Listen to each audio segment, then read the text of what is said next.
You noticed a strange phenomenon. Over the past few decades, those countries and organizations that talked about anti-American and anti-hegemony every day in the last 2 years, suddenly, one after another, have had problems. Some have economic collapse, some have internal chaos, some have their leadership frequently attacked, and others, even their control, has started to decline.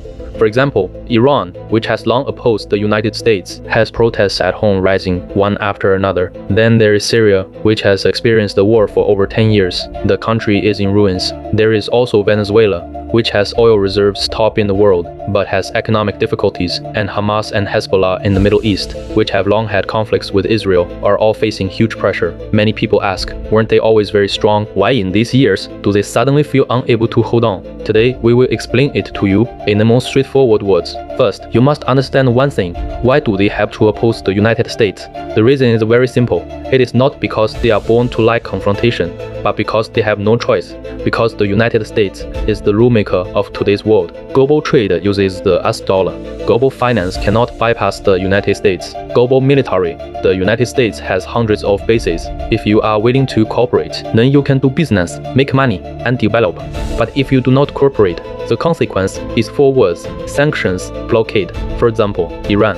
Oil cannot be sold, currency depreciates, economic difficulties. Then the question comes, what do the leaders of these countries do? They cannot admit it is their own governance problem, because once admitted, the people will question their legitimacy. So they must set up an enemy, and the United States is the best target. So they tell the people, it is not that we are not good, it is the United States that is suppressing us. This move, in the short term, is very effective, because once people have a common enemy, they will unite. But the problem is, over time, the common people will find a reality. Life has not gotten better. Prices are getting more and more expensive. Jobs are getting fewer and fewer. Days are getting harder and harder. At this time, contradictions appear. To maintain stability, some countries can only strengthen control because what they fear most is not the United States, but internal walls of control. So why is it these years, these anti-American forces collectively feel the pressure has greatly increased? Behind it, there is another key role: Russia. Over the past 20 years, Russia has always been an important supporter of these countries, providing weapons, providing diplomatic protection, providing strategic support, especially under the leadership of Putin. Russia has intervened directly many times. For example, in 2015 sent troops helped Bashar al-Assad stabilize the situation.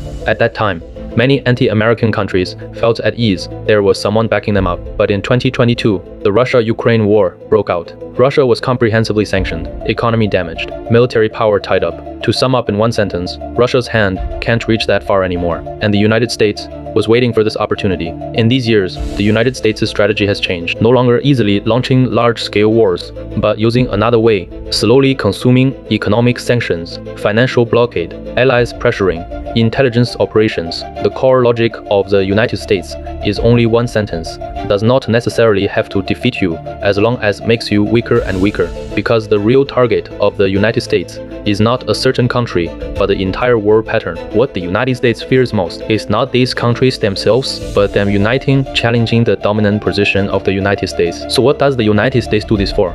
The answer is 2 words: advantage. The Middle East has the world's most important oil passages. South America has rich resources. In these places, whoever has influence, whoever holds the initiative, the United States does not necessarily have direct control, but must ensure no one can replace its position. So what will the future be like? The world may enter a more complex stage. Confrontation will not disappear. Game theory will not stop.